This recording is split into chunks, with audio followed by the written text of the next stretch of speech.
Hello guys, welcome to my YouTube channel. My name is Kokets, also known as Angelo. In today's video, we'll be talking about reasons or things I miss about South Africa. So I've been in Japan for 2 years, over 2 years now. So I do be missing South Africa quite a lot. In today's video, I just want to share the things that I miss about South Africa, the reasons as to why I miss South Africa. I'm missing things like the chaos in South Africa, the people, the food. So I'll be getting right into that. So please do get comfortable as we dive right into it. So first up, I miss the people. Like I said, the people of South Africa, because we are quite a social group. We are a people that will just talk to a stranger in the road and we'll just spark up a conversation. Although I wasn't usually the first one to spark up a conversation, but I was usually on the receiving end, and I would accept that spark of a conversation. And it doesn't even have to be small talk. It could be like somebody could just be there and tell you about their life story. So I just miss how open we were to new relations, meeting new people. Sometimes a long-term relation does not occur out of that. It's just the one occurrence, and you realize later on, you're like, oh, that was a nice conversation. That person made my day, my week, or whatever. And that is what happens usually in taxis when you take a taxi, because in South Africa that's our mode of transport, these mini bus taxis. So when you take that, and obviously you're in close proximity to the person sitting next to you, and conversation could just spark from there, because in Japan you're not allowed to talk on the train. So although that offers a lot of peace and minding your own business, I do miss being able to just talk and just laugh at all the conversations that go on. It could be something on the radio, something comes on and everybody just talks, and it sparks up all these conversations at the grocery store. I think because I don't speak Japanese, so then that makes it hard to spark conversation with people regularly. But I really do miss that, and that brings me to my next point, my second point, why I miss South Africa. I miss being a part of the larger number. Obviously I stand out. Hello, have you seen me? I stand out in Japan, and so I do miss just disappearing into the masses, not standing out, not being the other, not being the one thing that is not in cohesion with the other things that are around. You know what I mean? And especially because I live in the countryside. So in the countryside, I think I'm the only black person in a radius of about 6 kilometers. I'd say the next person is my boyfriend. So there's that. So I do miss being a part of the larger group, for not being worried what are people thinking, what are they doing, what are they looking, why are they looking, that sort of thing. Because sometimes I step out in Japan and I'm walking, I get into a room and then everybody's looking at me. For a split second there, I'm like, why is everybody looking at me? Without realizing that, oh God, are you black? Then it takes a minute for me to be like, oh, they're looking because there's nobody else that's looking like me around here. They're not gonna make it uncomfortable or racist or anything like that, but it's something that you are cautious of. And yeah, it makes for something that I miss back home, because it's the polar opposite back at home. And the other thing is, I miss the weather. In Japan they have 4 seasons, like they usually say, but what they mean by that is that they have extreme weather. So the winters are very hot, the summers are very hot, and the winters are very cold. So I'm not someone who does well in the cold, especially snow, although I was born in July. But in Japan I'm a summer baby. Today is actually my birthday. I'm recording this video today before I go out for lunch. But I miss the weather in South Africa, because we have good weather. I saw the videos of it snowing and flooding in the Western Cape, but I feel like it's still not as hot not as cold as Japan. It's definitely not as hot as Japan, because Japan is more hotter, it's more humid, so it makes it feel like it's more hot than it actually is. But I miss the weather in South Africa. I miss the dry summers, the winters that are cold, but not that extreme cold where you have to be shoveling snow every morning. I mean, snow is beautiful. You look out and it's like this winter wonderland that you see in Hollywood. Beautiful, I must say, but it's a lot of work. It's a lot of work in terms of shoveling every day in the morning when you go to work, or even going to a restaurant. When you come out, you have to like move some stuff, so that is a lot of work. I'm happy that I did get to experience the snow, but unfortunately the snow came up with issues that I had as a kid, like asthma, and my sinuses are just going off the roof when it is winter in Japan. So that is why I do miss the mildish weather in South Africa, and I miss the food in South Africa. The food, obviously, pap kimopedi. I miss pap. Oof. Pap, I do miss pap, especially my mom's pap. That woman will cook pap, so I do miss, I do miss pap. I miss meat, especially the beef and lamb. They do have beef in Japan, but then it's the Wagyu beef or a variant of that, the Kobe beef. Those are like a certain beef that has a lot of marbling, so a lot of fat. So it's buttery, it melts in your mouth, it's delicious. It has its own tasting profile. It's very delicious, do not get me wrong.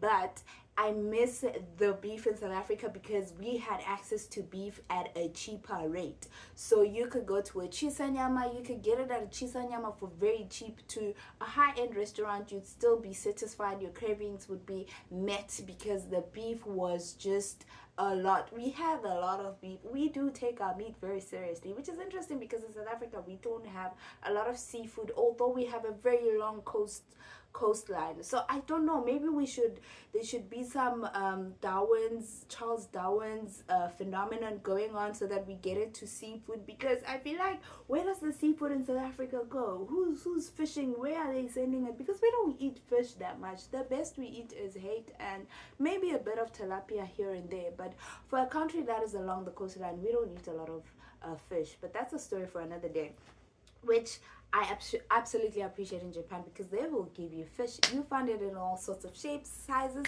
colors. It's absolutely delicious. Eat it fresh, just chop, you eat it as fresh as it is. You cook it, you stew it, you dry it, the whole shebang. Whatever fish you want, they got it.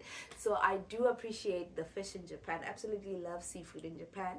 And another thing is that I miss the fresh produce in South Africa. So your vegetables, your fruits. I'm from Limpopo, so in Limpopo, obviously that's the Garden of Eden of South Africa. So our fruits, our vegetables are readily available. You have different types of vegetables, different types of fruit trees in our backyards. It's very accessible. I mean, you could take a walk and find some fruit, if you know what I mean. But maybe when we were kids we could do that. But I mean, fruit is everywhere. The street vendors are selling fruit at a very cheap rate. I used to eat fruits almost daily when I was in South Africa, or every second day I'll just grab a banana here, grab this, grab that, and it was very cheap. Now you can't. In Japan, the fruits are expensive, especially apples, because an apple in South Africa, in comparison to Japan, it's like, I can eat the whole apple in one sitting, unless you are okanemochi, a rich man. The day and when I find a mango tree, it'll be the end. I'm gonna stand up there sick. I'll be sick to my stomach by the time I stand up from that mango tree, because I'll find a chair under the tree. Actually, I'll find a lora and I'll lay down under the tree and I'll just eat the mango the whole day. By the time I stand up, I'll be sick.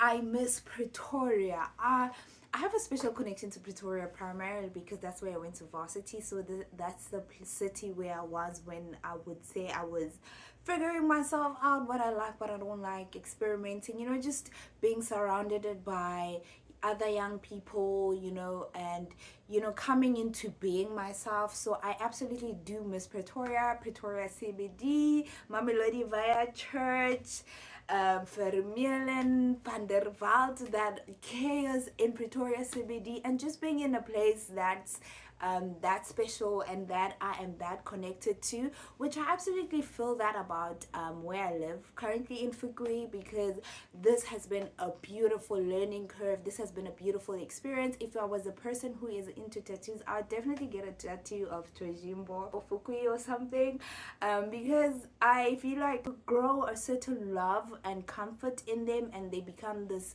special thing that you hold dearly in your heart. And Pretoria is that for me, as well as Fukui, which is countryside Japan, which I have come to love absolutely. And I also miss the music in South Africa, the vibrancy.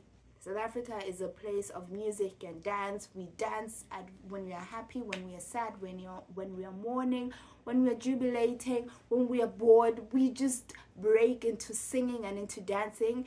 And I miss that about South Africa. I miss just hearing music, the buzz, the cars, the people, just all around music and all around jubilation. We are people that joke a lot as well, so I do miss the playfulness of South Africa. I miss that vibe, just I remember the other day we had to go to the mountains to find a place where we could actually braai in Japan, because open fires are not a thing that you can just do, especially if you live in an apartment and not in your own house. So you have to find a certain place that allows you to have open flame fires. So we had to go up into a park in the mountains. I mean, I do absolutely love the mountains, but it's just when you break apart the whole idea and you're like, we went to the mountains to make a fire, that sort of a thing. But also it brings a lot of rule and law. It makes Japan what it is, Japan. And I will definitely miss it when the time does come that I do leave the place. But those are the reasons why I miss South Africa. And I also miss the restaurants in South Africa, man. I felt like you got a lot of value for money at the restaurants in South Africa, obviously because of the cost of living in South Africa, especially if you're not going to those restaurants in Japan, in Joburg, that are all about aesthetics. I've never had a good experience there because the food is just subpar and it's just aesthetics. But anyway, restaurants that I do like, those restaurants, I feel like you got a lot more value, obviously because of the cost of living in South Africa. So that is why I do miss South Africa. I also miss my family. I miss my friends. Oh my goodness, there's been some new additions to the family. Some babies have been born that I've never met. And absolutely miss the accessibility of home. Home serves as a base when you feel like a lot of things are happening, you could just go back to and sort of center yourself. I miss having access to that. Obviously, when you're in a place like Japan, it's actually quite scary to think about how far home is when you are in a land so far away from home. I miss home. I miss my parents. I miss my family, my siblings. Oh my goodness. Kopano. I don't want to cry. I know that when I do get to leave Japan, these things that I was talking about Japan will be the very things that I look back upon and be like, damn, I miss that. I miss the peace and quiet in Fukui. I miss the nature in Fukui. I miss the openness of Fukui, because I could stand here and see across the rice fields. I'll definitely look back upon these things and be like, I miss those things. So I guess essentially the lesson here is that you should live in the moment and grab the opportunities that you have with both hands, and and also accept when you do miss things, because it's part of the human experience. It's part of the experience of living abroad, but I do miss those things about South Africa. And if you ever feel like you want to move abroad, move across town, move to another province, I definitely recommend you to do it. You will learn so much about yourself, so much about back home, so much about the people, so much about your people, so much about your view of the world, so much about the view of the people that you left home and their view of the world, so much of the people's view of the place that you'll be moving to. So definitely it is a growth factor when you do move out of your comfort zone. and I do not take this opportunity for granted. Oh my goodness, Japan has been amazing, and I hope for more beautiful days in Nihon. Anyway, thank you so much for tuning me in, you guys. Please do like, share, subscribe, the whole shebang. Take care of yourself. Kyoskete itokomele. Please, onegai shimasu. Sayonara. Bye bye. Please like.